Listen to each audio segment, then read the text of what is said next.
या देवी सर्वभूतेषु मां सिद्धिदात्री रूपेण संस्थिता नमस्तस्यै नमस्तस्यै नमस्तस्यै नमो नमः। नमस्कार दोस्तों, स्वागत है आपका अपना भक्ति ज्ञान 11 चैनल में। दोस्तों, आज की इस वीडियो में मैं आपसे बात करूंगी नवरात्रि के 9वें दिन सिद्धिदात्री माता की पूजा की जाती है। तो आज के वीडियो में हम जानेंगे 9वें दिन आपको माता सिद्धिदात्री की पूजा किस तरीके से करना चाहिए। भोग, फल, फूल, माँ का प्रिय भोग, साथ ही मंत्र और पौराणिक कथा को श्रवण करने वाले हैं आज के इस वीडियो में। साथ ही हम आपको सिद्धिदात्री अर्थात नवरात्रि के आखिरी दिन पर किए जाने वाले महा उपाय की भी जानकारी देने वाले हैं, इसलिए वीडियो बहुत ज्यादा महत्वपूर्ण होने वाला है, तो आप अंत तक बने रहिए।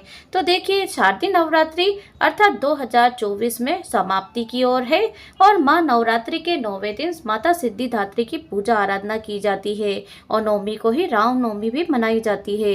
वहीं शारदीय नवरात्रि की 9वीं तिथि को महानवमी के नाम से भी जाना जाता है। इस दिन माँ दुर्गा के सिद्धिदात्री रूप की उपासना की जाती है। इसके साथ ही इस दिन कन्या पूजन और हवन पूजन भी किया जाता है। हवन पूजन के बाद कन्या भोज कराया जाता है, उसके बाद अपने व्रत का पारण किया जाता है। साथ ही इस दिन को भगवान श्री राम के जन्मोत्सव के रूप में भी मनाया जाता है। तो माता सिद्धिदात्री की पूजा पूरे विधि विधान के साथ की जाती है और नवरात्रि का आखिरी दिन कहलाता है।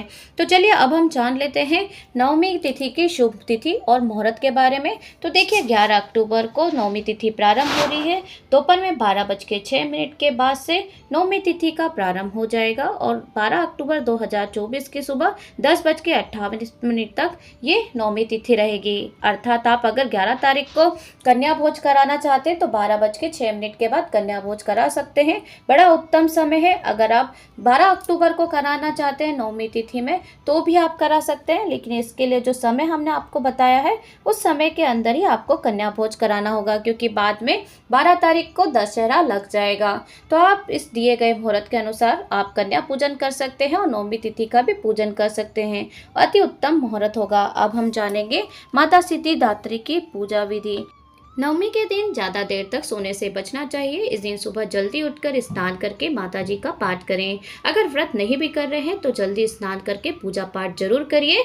इस दिन काले रंग के कपड़े भूलकर भी नहीं पहने। वहीं माँ सिद्धिदात्री की पूजा पाठ करें, पूरे तन मन धन से करें। दुर्गा सप्तशती का पाठ करें। नवमी के दिन हवन जरूर करिए। हवन के दौरान पूजा पाठ की जो सामग्री है वो कुंड के बाहर नहीं गिरना चाहिए, अर्थात नीचे नहीं गिरना चाहिए। और अगर आप पाठ करना मुश्किल लगता है तो आप माँ दुर्गा 9 देवी सिद्धिदात्री की केवल मंत्रों का जाप करिए, आराधना करिए।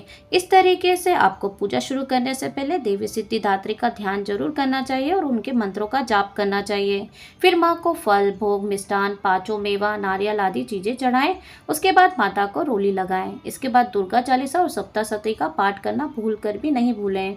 फिर माता आरती करें और साथ में हवन पूजन भी करें। इसके बाद आप कन्या भोजन करा दीजिए। फिर आप अपना व्रत खोल लें। इस तरीके से पूजा पूरी विधि विधान के साथ आपको ब्रह्म मुहूर्त में आप पूजा आराधना कर सकते हैं और कन्या पूजन कर सकते हैं। कन्या पूजन का जो शुभ मुहूर्त है वो ब्रह्म मुहूर्त है 4:39 से सुबह 5:30 में। आप इस तरीके से अभिजित मुहूर्त 11:44 से लेकर दोपहर को 12:31 तक ये शुभ मुहूर्त अभिजित मुहूर्त कहलाता है। इस बीच में आप कन्या भोजन करा सकते हैं, उनका पूजन कर सकते हैं। तो देखिए, नवरात्रि नवमी अगर आप कर रहे हैं तो उसका हवन पूजन का भी मुहूर्त है 11 अक्टूबर के दोपहर 12:05 से लेकर 12 अक्टूबर को प्रातःकाल 10:58 तक रहेगा।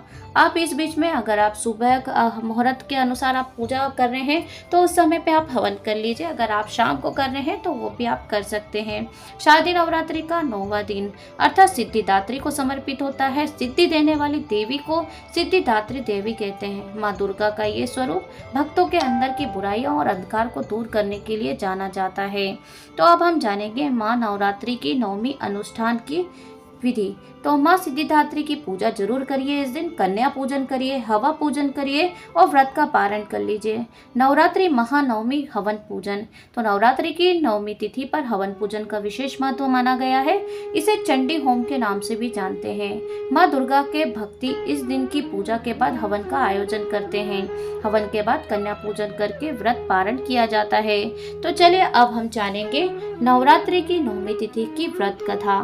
तो नवरात्रि 9वीं की पौराणिक कथा अनुसार भगवान शिव ने माता सिद्धिदात्री की कठोर तपस्या करके 8 सिद्धियां प्राप्त की थी। कहते हैं कि माँ सिद्धिदात्री की कृपा से ही भगवान शिव का आधा शरीर देवी का हो गया था और वह महादेव अर्धनागेश्वर कहलाए थे। माँ दुर्गा का 9वां स्वरूप अन्य सभी स्वरूपों की तुलना में सबसे ज्यादा शक्तिशाली कहा जाता है।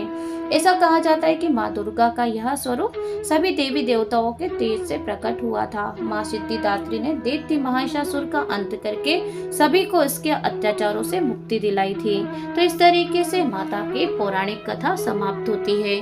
कथा को श्रवण करने के बाद आरती पूजा आराधना करने के बाद आपको मंत्रों का जाप करना है। ओम सिद्धिदात्रे नमः माता का बीज मंत्र है, तो इस दिन आपको ये मंत्र का जाप जरूर करना चाहिए। अब हम जानेंगे महा उपाय।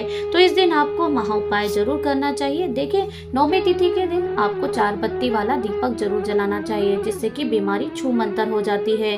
विष्णु पुराण और स्कंद पुराण में जो पुरुषोत्तम कथाओं का विवरण किया है, उनमें से ही एक है कि एक आटे का दिया आपको बनाना है, 4 बत्तियां बनाकर उसमें रखना है और तिल का तेल रखना है। थोड़ा सा आपको सरसों का तेल भी डालना है तिल के तेल के साथ, और घर के चौखट से थोड़ा बाहर आपको रखना है ये दिया। और 9वीं तिथि के दिन ही शाम को 6 से 6:30 के बीच आपको ये 21 बार बीमार व्यक्ति के ऊपर से उतार कर ये दिया बाहर रख देना है, और शीर्ष के नीचे से आपको उतारा भी करना है, क्योंकि जो भी व्यक्ति परेशान है, बीमारियों से पीड़ित है, वो सारी बीमारियां छूमंतर हो जाएंगी। अर्थात नवरात्रि के जाते जाते वो व्यक्ति बिल्कुल आराम पा लेगा।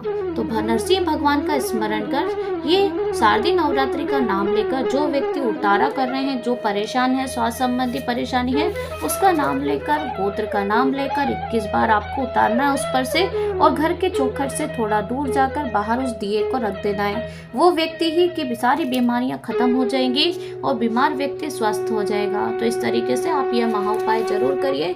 देखिए, आपको लाभ मिलेगा। और आपको जब भी ये अगर उपाय कर रहे हैं तो आप हमें कमेंट करके जरूर बताइए। उत्तम है, आपको ये जानकारी आज का पसंद आया होगा।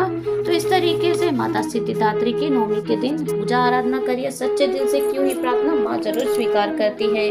तो अगर आपको वीडियो थोड़ा सा भी अच्छा लगा है तो माता सिद्धिदात्री के लिए एक लाइक तो बनता है। कमेंट्स बॉक्स में जय माता दी जरूर लिख दीजिए। मिलती हूँ मैं नेक्स्ट वीडियो के साथ। आने वाली वीडियो हमारी रहेगी जिसमें हम बात करेंगे 9वीं तिथि के बारे में। 9वीं तिथि कब है, कब से कब तक प्रारंभ होगी, कन्या पूजन कब किया जाना चाहिए। अगर आपने अष्टमी कर ली है तो अति उत्तम है। अगर आप 9वीं करते हैं आपके परिवार में तो 9वीं का आने वाला वीडियो जरूर देख लीजिए, उसमें हम आपको संपूर्ण जानकारी प्रदान करेंगे। तो मिलती हूँ नेक्स्ट वीडियो में, तब तक के लिए जय माता दी।